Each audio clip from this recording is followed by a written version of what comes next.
On the ridiculously inadequate regulations. Thank you. We're here to support them. We're here to support them in standing up for clean, safe air and water for our kids. To good health and quality of life. And we've discovered that the state has not been looking out for us. The regulators are not regulating, they are promoting. The state's regulatory agency, the COGCC, is supposed to stand for the Colorado Oil and Gas Conservation Commission, not the Colorado Oil and Gas Chamber of Commerce. But that is part of their mission, is to be the Oil and Gas Chamber of Commerce. So instead of standing, that's why we need to protect ourselves here in Colorado Springs. Now our governor, let's talk about him. Oh, wait a minute. Let me rephrase that, because he's not acting like our governor. He's acting like the oil and gas industry's governor. Woo! He has threatened to sue cities that stand up for their right to protect the citizens and their precious resources. Woo! But the good news is that there are cities out there, like Longmont and Fort Collins, that have decided to stand up for their rights. Yeah! Okay. So wouldn't it be cool if the second largest city in the state stood up with them? Wouldn't that be cool? Yeah. Okay. And that's what we're here to do today, is to encourage our city council to join with them. I think the governor will have a hard time ignoring that. It's time for us to join these other communities, to join other states and other communities across the country. It's really easy. It's really easy because the health and welfare of our kids is a no-brainer. I'd like to introduce to you now somebody, a citizen who did choose good health over the promise of riches. In front of our city council, 2 weeks ago, I believe it was, she tore up a check from the oil and gas industry. Also, recently, she had a few choice words for the oil and gas industry's governor. So I give to you now, Elaine Douda. Thank you, Dave. This is a letter that I wrote to Governor Frackenlooper. But maybe we should call him Fraxalot. Dear Governor Frackenlooper, I come by my Democratic credentials, much like USAA Insurance. My father was a 50-plus year member of the International Brotherhood of Electrical Workers. My senior speech in high school was on the Provision 14B of the Taft-Hartley Act. A trip to the Ludlow massacre site was a nice family drive on a Sunday afternoon. I have been steeped, like a tea bag, in a soup of labor law and collective bargaining jargon. Kellogg, Brown and Root plus Halliburton were dinner topics in our household growing up. It pains me then to have to leave the only political party which I have held in high esteem, a party that has been ready to protect the worker and our rights to a decent living wage and the principles of due process.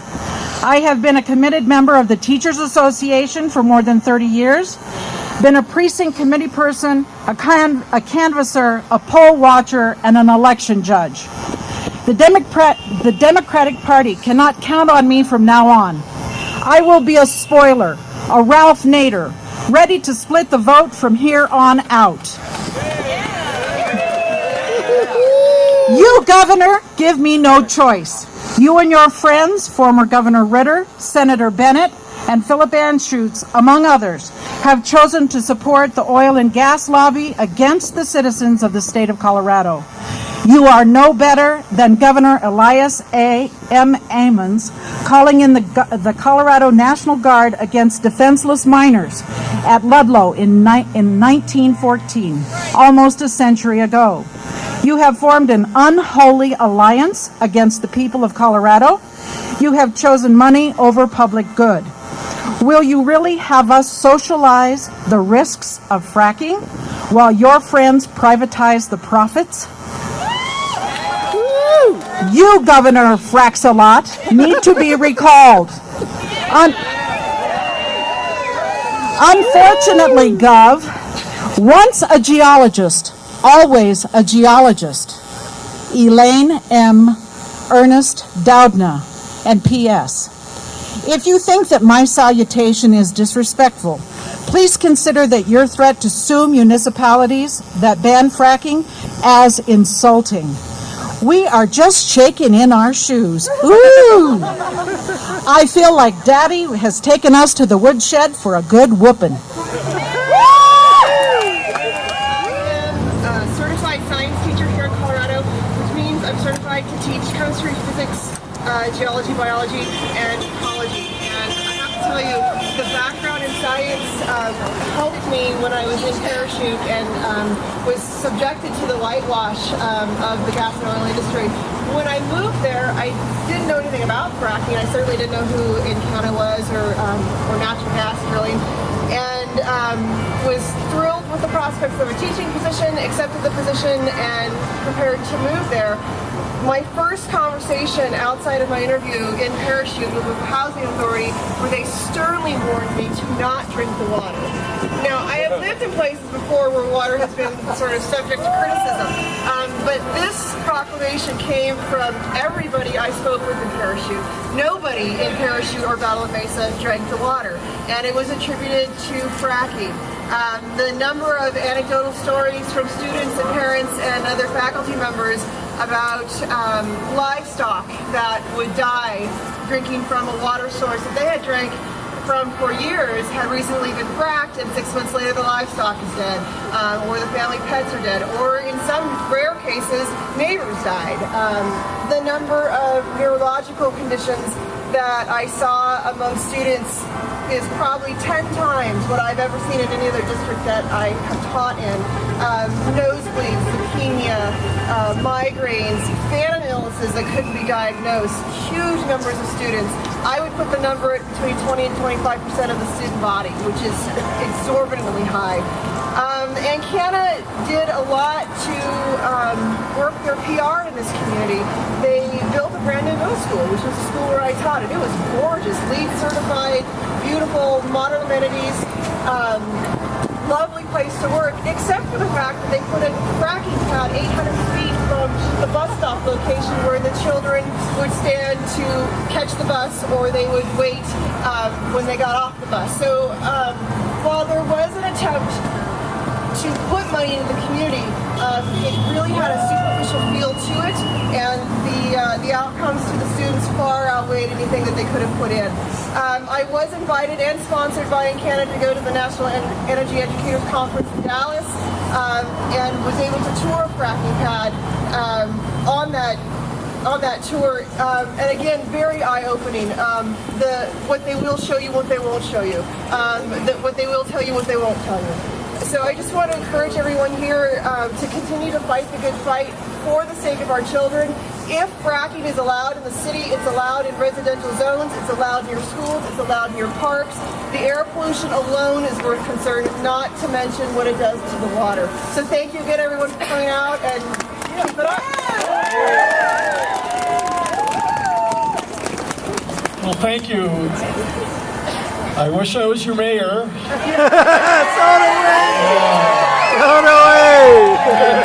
Look at the hat, you know? I mean, you can't get a mayor with a hat like that. But if I was your mayor, or if I was on city council, as I had been in the past, I would say no. Colorado Springs does not need this for who we are as a community. And when you think about Colorado Springs, you think about our beautiful outdoor life, our clean air, one of the cities with the cleanest air in the country, water that's primary source water from the mountains, that's a privilege to drink. It's not a right, it's a privilege. And we as a community depend on tourism for our economy. So think about what it means. You know, there's no place in the city that I can imagine that wouldn't have an impact to who we are as a community, to what we're trying to market, to what our ethics and value systems are here today. When you go into a room full of people and you ask them why they've moved to Colorado Springs, it's not because of Walmart. It's not because of 7-Eleven. They love the mountains, the outdoor life, the clean air, the clean water. It's a no-brainer for us. It really is. And we don't know what's going to happen up there today. I certainly think that council should delay or cancel or not go anywhere near this until it gets settled statewide. Too many unanswered questions. If we wanted to ban fracking, there was a poll done last week that said the majority of people in Colorado Springs would support it. That's the will of the people right now. Without education, without a campaign, when you think about Longmont, just as conservative as Colorado Springs, they banned it 60 to 40%. The pro-fracking people spent $500,000 in a campaign against them. It's not the will of our people. It's not who we are as a community. We have to say no. I believe the governor should spend his time protecting the health and safety and welfare of citizens of Colorado rather than acting like the chief lobbyist for the oil and gas industry. In fact, I think he should literally quit drinking the fracking Kool-Aid. Now, Phil Doe knows a thing or two about water. For years, he was a Department of Interior official working on water and irrigation issues for the Bureau of Reclamation. His concerns about fracking's threat to our water supply caused him to join Be the Change as their environmental issues director, and he travels the country educating people about the water issue, and he's going to say a few words today. Phil Doe.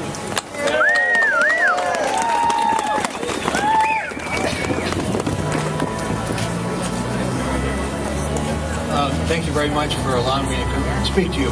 I have to admit at the outset that I'm part reptile, and when it gets very cold, my brain slows down. So I'd like to bear with me. Louder? Yeah. Is that better? Okay. I'm supposed to talk about water, and I will, but I'd like to say a few things about what the governor is planning for you all. He thinks he has the right to tell you that the oil and gas industry can take your parks, your hiking trails, even your backyard. No fracking away. He says he's going to take your police powers too when it comes to oil and gas industry. He and his merry band of 16 inspectors will take over the regulation of the oil and gas industry in your city. Now I'd like to read for you what the state constitution says about your home rule rights. It says, in part, the people of each city or town shall always have the power to make, amend, or replace their charter. This shall be their organic law. It's your reason for being.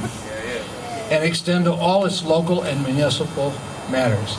Now, the governor seems to think that the state constitution is nothing at all, except words on a page that doesn't have to be observed. He also seems to think that the 14th Amendment is not of any consequence to him. That you don't have equal protection under the law. Well, you do. And he can't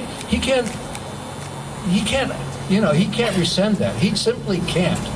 Okay, that's what I have to say about that. You have a real fight coming, and the laws of this country are on your side, no matter what the governor says.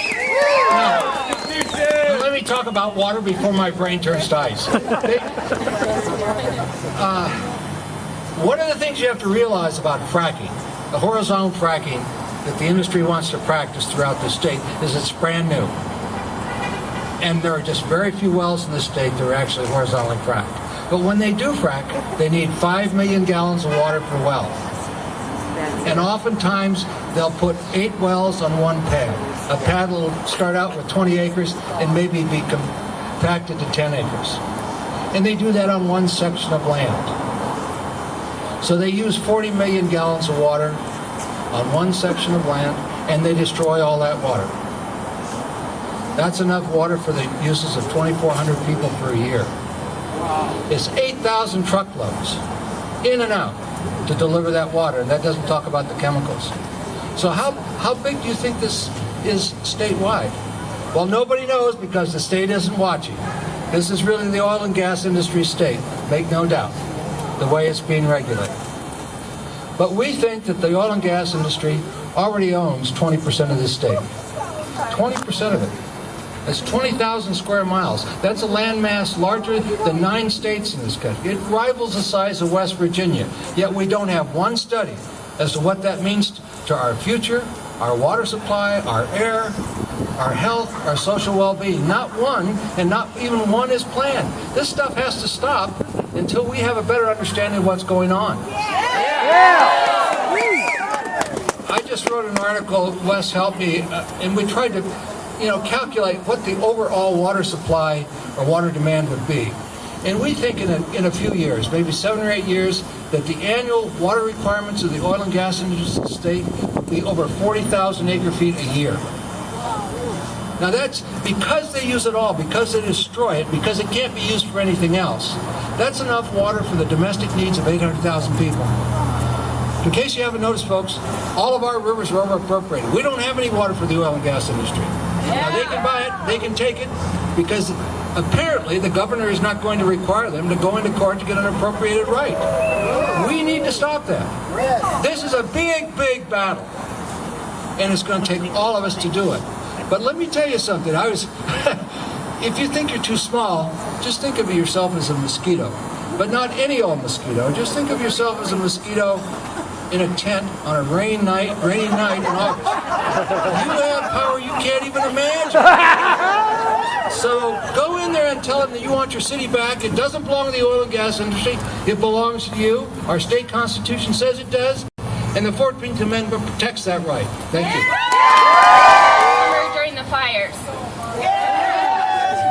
Who was scared? I remember driving back from Denver and seeing the cloud of smoke engulfing the entire city. We stood at the campus and watched the houses burn into the night, and I could do nothing but watch. I felt completely and utterly helpless and powerless. I hated that feeling. I cannot imagine experiencing that again. Now, our city council is voting in a few hours. With only basic regulations in place to accompany the interests are not necessarily in the public's best interest, and that's why we're all here. We need safety studies at analyzing the entire country for long-term impacts of drilling assessed before we can ever think of going forward. This vote is a decision to give up control, part and parcel of our community. Ultra Resources owns 18,000 acres, top and bottom, mineral and surface, 100% forever. We're going to be dealing with these people for a very long time. I understand we need energy. I cannot be completely opposed to natural gas because just like you, I use it every day. And about half of Colorado Springs Utilities' electric generation capacity is from natural gas. But the gas underneath us isn't going anywhere anytime soon.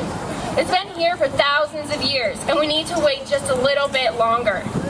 Last year, the National Science Foundation awarded $12 million grant for the University of Colorado in Boulder to assess the positive and negative effects of natural gas development. This grant is for 5 years. That means 2017. Where will you be then? We don't know enough about this to make a decision today. Neither does anybody else. We must wait for answers to the questions about the long-term impacts, about our water, air, health, and the environment, or it will be the freedoms of future generations who will pay. If this vote goes through today, it will be guesswork in a white coat. If it turns out that it is bad, we will not be able to do anything about it. As far as where wells can be located in our city, City Council has been told that we have no control. We will feel completely and utterly helpless just like last summer. We all live in the shadow of the mountains that burn. We should be treating this heavy industrial process like it is hazardous until proven benign. An error on the side of caution and safety first. As Americans, we love looking in the rearview mirror. We are very good at reacting after the fact. But today we demand foresight. We demand proactive and preventative action. We want more time. I I urge you today to speak to City Council. You have a voice. Use it. Be that mosquito. Colorado Springs is a city worth fighting for, and we have the right to say no.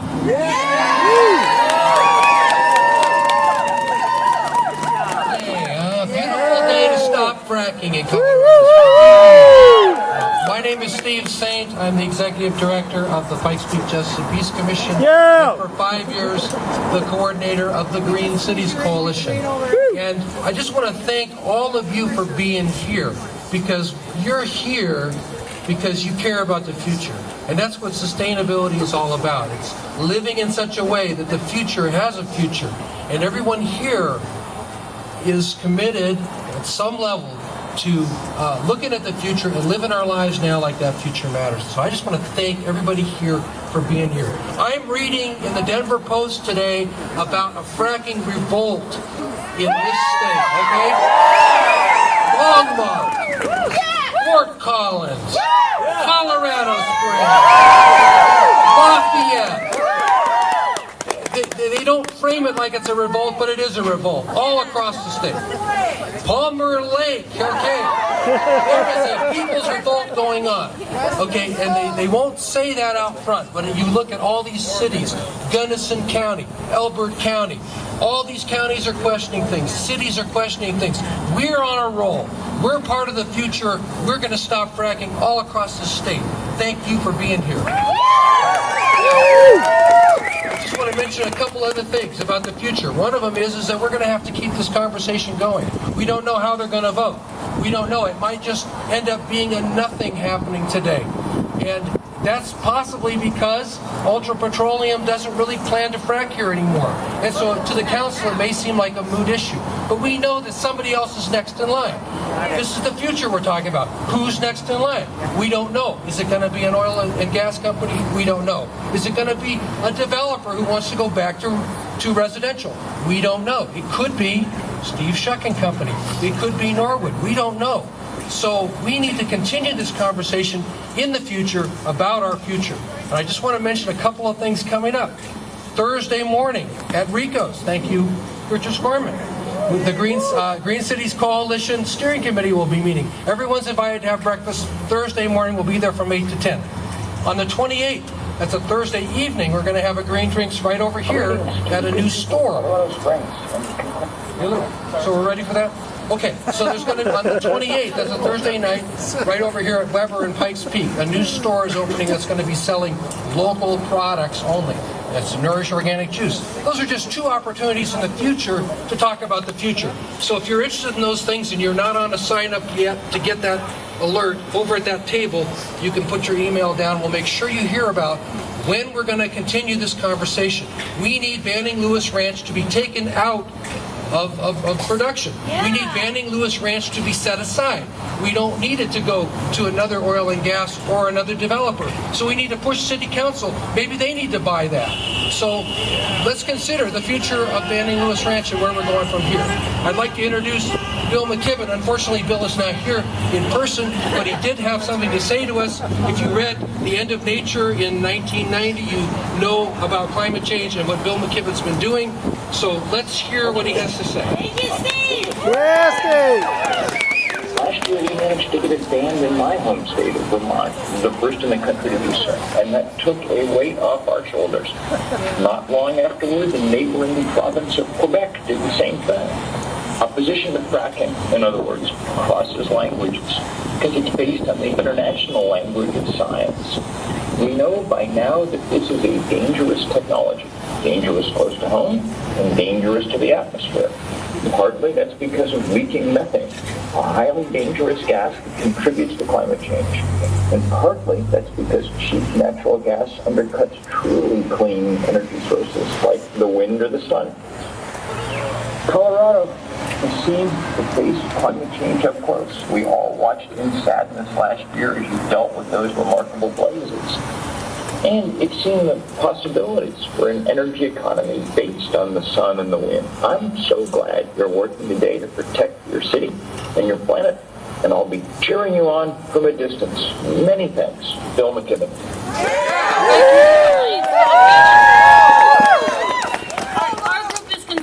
only about the environmental impacts of this industry, but also about the impacts to property values and the rights of surface owners when and if this industry comes to town. We are also concerned that many of the citizens think that this fight is over because of the newspaper headline last week. Many of you heard that Ultra said that they didn't find what they were looking for and they were going to not continue oil and gas drilling in our area. In fact, what they really said was, citing disappointing results from those wells, they would shelve its operations for now, waiting to see if another Texas-based company that's drilling in the county has better results. The reality is that Ultra is a very small fish in this game, and what they find cost prohibitive or don't have the technology to extract may not be problematic later for a bigger company like Shell with better technologies and bottomless resources. We have a glimpse of what we can expect if a Shell-type company arrives in town when we look at what's happening in Huerfano County just to our south. What we need in place is protection, ready for when the bigger fish tries to try their luck here. The regulations on the county table currently are grossly inadequate to support our community. They were essentially written for counsel by the industry and do not allow us, the home rule city, to restrict where this industry can drill inside city limits. At the very least, our home rule status should allow us to prohibit drilling in residential areas, mandate our own inspector that has authority for enforcement, make tracer tags required for each well so that when oil and gas toxins show up in an aquifer 5 miles from here, we know who the culprit is. Require mandatory pre-drilling for water wells and air quality samples done by an independent lab as well as ongoing testing. And demand a ban on evaporation ponds, injection wells, or disbursement of flowback within our city limits. These should be the minimum standards and the cost of doing business here. But the regulations being voted on today belong in the dumpster because that's where they do not include any of these basic provisions of accountability. Look around you. We are the people who are demanding accountability from an industry that has a pathetic track record for safety. The Americans for Prosperity have called people like us anti-American, tree huggers. And I love this one. We're all unemployed and funded by the Russians. The best quote from these folks that want to push this polluting industry into every corner of our fair city is that we are the hysterical minority. I don't know about you, but this enormous group of citizens gathered today in the freezing cold doesn't look like the minority of the population to me. What does it look like to you? I'd like to introduce Kelly Kringel of Huerfano Frac to tell the story of how inadequate regulations has caused enormous problems in La Vida and the surrounding area. After hearing her tale, you'll have a better understanding of what we will be facing here if our council agrees to adopt the regulations that are on the table. Kelly Kringel has been a resident of La Vida since 2005. She was drawn to the area by pastoral beauty and clean environment, and she planned to pursue a lifestyle committed to renewable energy, organic food production, and sustainability. To resist the encroachment of oil and gas fracking, she co-founded the Citizens for Huerfano County in 2011 and has served as its president since its inception. Her academic background in science and diligent research have made her a respected and formidable opponent to Royal Dutch Shell's plan in Huerfano County. Please welcome Kelly Kringel. Thank you, and thanks, Laurel, for the opportunity to share a bit of the story of what's going on in Huerfano County. Huerfano is about an hour and a half south of here, and it's very rural. There's only about 6,500 residents, and it's very pristine and beautiful. We have had experience with oil and gas drilling in the past here. In fact, there was a disaster where an aquifer was ruined, and there were well house explosions, cattle sick and dying, and apparently it's not the only place it's happening either. 15 wells were unusable, undrinkable after that. There was a COGCC cease and desist order on the operation, and the cause was due to the geology of the area, the unique geology in dikes and sills. So at the time of petroglyph drilling, there were no regulations at all in place in the county. So I, commend you for getting on top of this. We did adopt regulations in the county when the next company came in, and in fact, the conditions that were put on the Presco permit caused them to actually leave because they found it to be uneconomical. So that shows the power of what your local government can do. So that was back in 2007. We had all those problems, but fast forward to now, 2011, Shell Oil has come into the county and leased up hundreds of thousands of acres. We're actually working on a map to figure out exactly how much it is. Their first well that they applied for, the public was unaware of the leasing that was going on, and they applied for a 14,000-foot deep well 2 miles outside of town, which was to have a gigantic evaporative pit, 225 feet by 110 feet by 14 feet deep, and sitting on top of a water table that was listed at 22 feet. So this is, as everybody knows, pit liners leak, and this was essentially 8 feet above the water table, and this was all just kind of in under the radar. So the story kind of goes on. We organized, actually had a lawsuit against Shell and the COGCC for against that permit. Either that or the price of natural gas temporarily held them off from drilling that well, but they switched gears and now they're going for Niobrara oil. They have 4 permits for Niobrara oil, which is like what the company was looking for here. In the meantime, they've launched a huge whitewash public relations campaign, including public forums. They've been hosting open houses in our community centers, company, landowner dinners, etc. So we've been, basically trying to counter that. We have a large citizens organization of like over 500 people. That's pretty good in a county of 6,000. And again, we haven't even really recruited that much. It's just there. So it's good to see all these people out here. I trust that this is a statewide, nationwide uprising, like Bill McKibben said. The real problem is global warming. We have to protect our cities. We have to protect our pristine lands. We have to join together. We have to rise up. We have to win. And I'm here speaking in behalf of Colorado Springs Citizens for Community Rights. Howard Zinn once said, "History is full of instances where people against enormous odds have come together to struggle for liberty and justice and have won." He observed that the essential ingredients for these struggles are human beings who, if only for a moment, if only while beset with fears, step out of line and do something, however small. So thank you for stepping out of line and breathing life into this historic moment. The people of Colorado Springs have been deprived of their right to local self-government by state regulators who are in collusion with corporations which stand to profit at our expense. We refuse to stand by silently as our water, air, soil, property values, health, and treasured open spaces are destroyed in exchange for short-term profit for the few. Our local officials have been told that their hands are tied because the state has the authority to regulate and localities don't. We are told the law doesn't recognize our local authority to stop state practices we don't accept. We essentially have a system of laws and regulations that was written and manipulated by industry to exploit our communities. The ideas of self-government, consent of the governed, and majority rule on which our country was founded have been largely discarded in the name of corporate profit.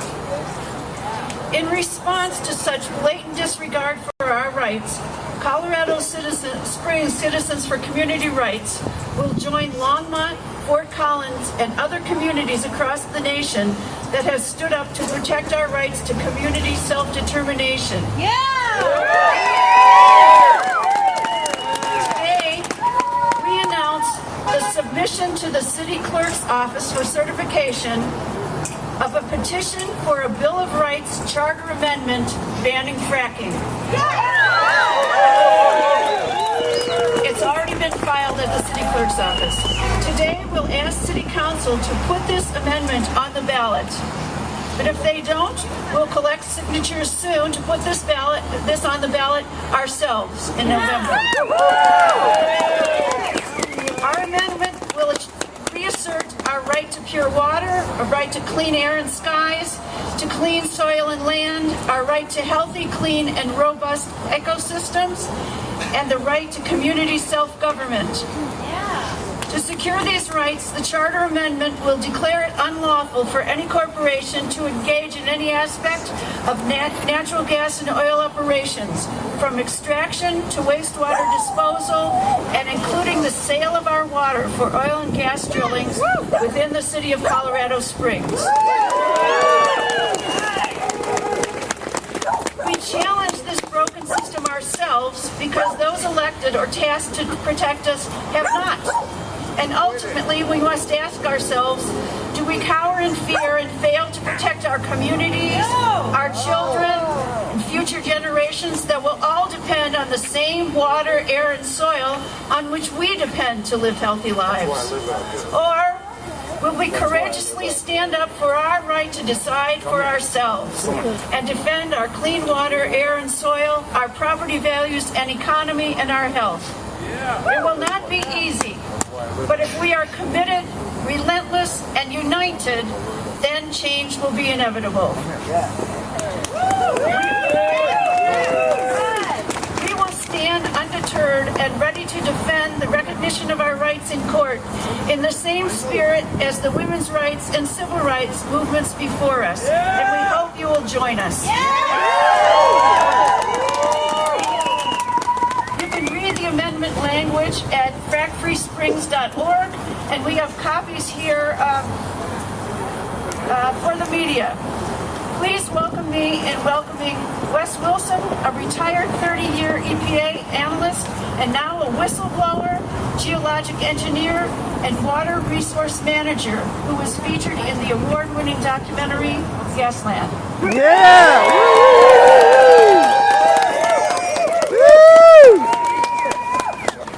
Well, thank you. Thank you for inviting me down here today. How many of you have seen Gasland? Yeah! Well, I was a whistleblower in 2004. I worked for EPA my entire career. I know a great deal about this industry. The reason I was a whistleblower is because EPA put out a report then that said fracking contained toxic chemicals and it was safe. But the industry has gotten bipartisan support to get many exemptions.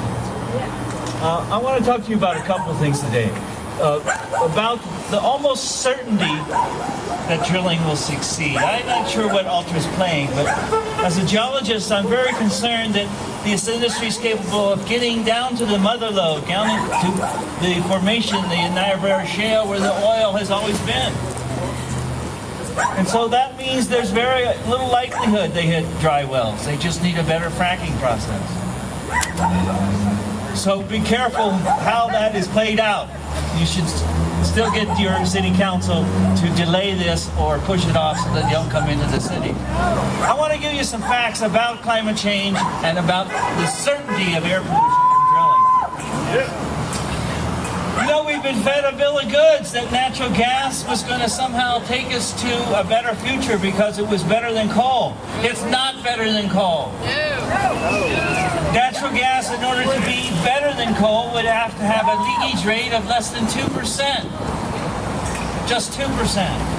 But information that we got from Cornell University professors showed that the industry was leaking a rate between 4 and 8%. And then NOAA, our good science organization here in Boulder, went out to Utah and found the industry leaking 9%. So it's taking us to a warmer future faster than even coal. And we don't have much time. Previous generations did not know about climate change. The future ones won't be able to do anything about it. It's up to us. We need to get off this fossil cycle by 2016 and start reversing it and get to 90% reduction by 2060 to make a 2-degree world only.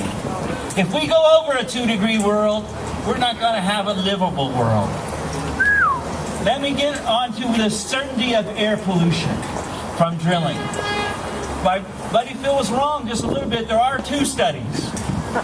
Just 2. And they were both done here in Colorado.